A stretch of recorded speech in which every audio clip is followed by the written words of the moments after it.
Good morning students. Last video में हमने Amazon basin के बारे में पढ़ा था। आज के वीडियो में हम पढ़ेंगे गंगा ब्रह्मपुत्र बेसिन के बारे में, जो कि एक सब ट्रॉपिकल रीजन है।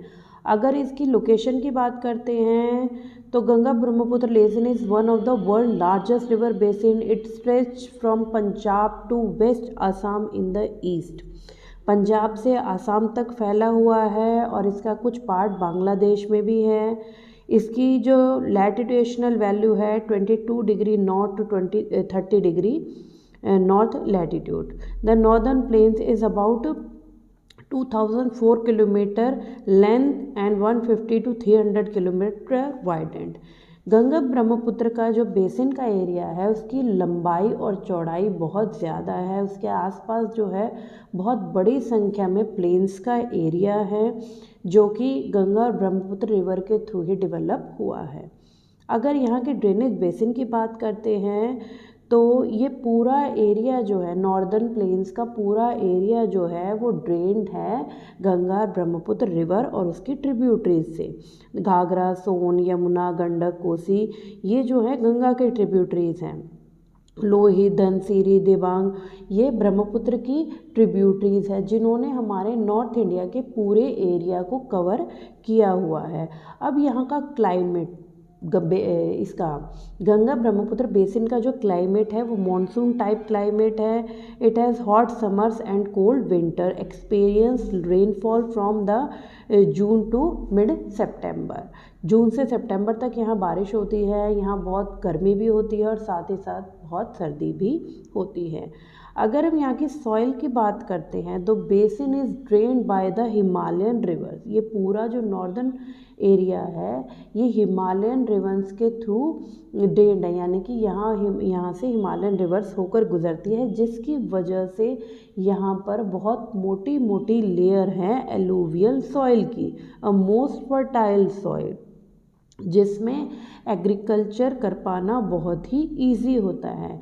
यहाँ की नेचुरल वेजिटेशन, अर्ली टाइम्स में यहाँ नेचुरल वेजिटेशन जो है वो बहुत ही ज़्यादा थी, लेकिन according to time natural vegetation पर ह्यूमन डेवलपमेंट का बहुत ज़्यादा इफ़ेक्ट पड़ा है, जिससे नेचुरल वेजिटेशन जो है काफ़ी अफेक्टेड हुई है।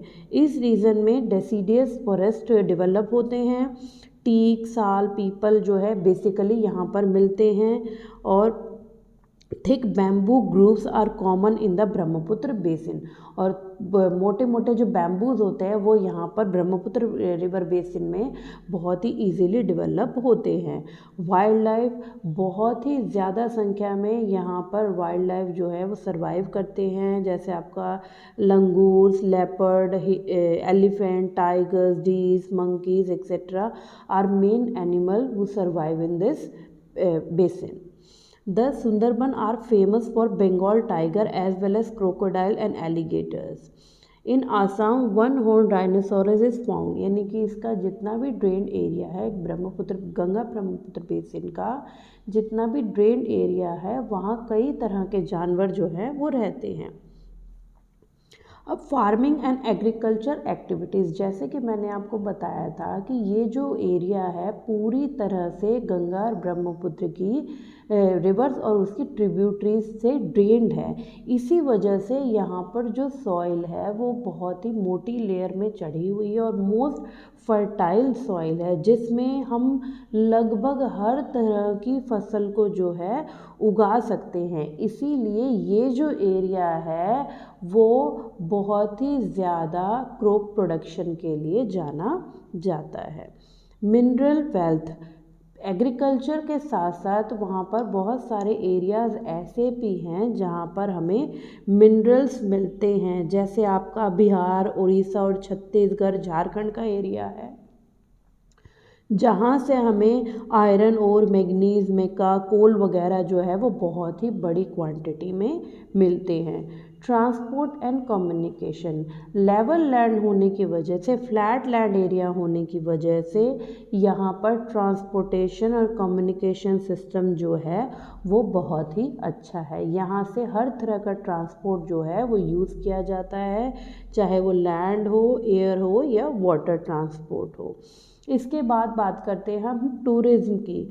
Ganga Brahmaputra basin is a great tourist attraction with a large number of monument ancient structure. ये जो पूरा एरिया है गंगा ब्रह्मपुत्र का, एक तो फ्लैट लैंड एरिया है, ऊपर से यहाँ से बहुत सारी रिवर्स जाने की वजह से एंशिएंट टाइम से ही यहाँ पर बहुत से राजाओं ने, लोगों ने रहना शुरू किया था, जिस वजह से यहाँ पर बहुत सारी साइट्स जो हैं वो डेवलप की गई। बहुत सारी मॉन्यूमेंट्स वगैरह है जो यहाँ पर हमें देखने को मिलते हैं।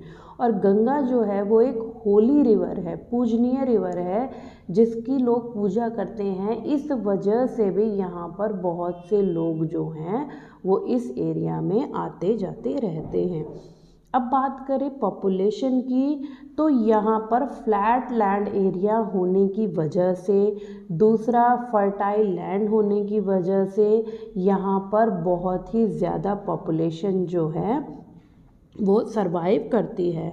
Amritsar, Haridwar, Lucknow, Allahabad, Varanasi, Patna, Tezpur, Dispur, Kolkata are the other important cities of this region. यहाँ पर फ्लैट लैंड सबसे बड़ा रीज़न है, फ्लैट लैंड, और दूसरा आपका रिवर सिस्टम, जो एक किसी भी तरह की सिविलाइजेशन के लिए आइडल लोकेशन होती है।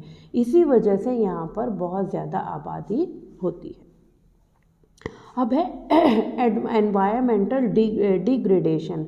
अकॉर्डिंग टू ह्यूमन डेवलपमेंट, जैसे जैसे लोगों ने नई नई चीज़ों की खोज करना शुरू किया, वैसे ही उन्होंने ये जितना भी रिवर बेसिन का एरिया है उसको पोल्यूट करना भी शुरू कर दिया।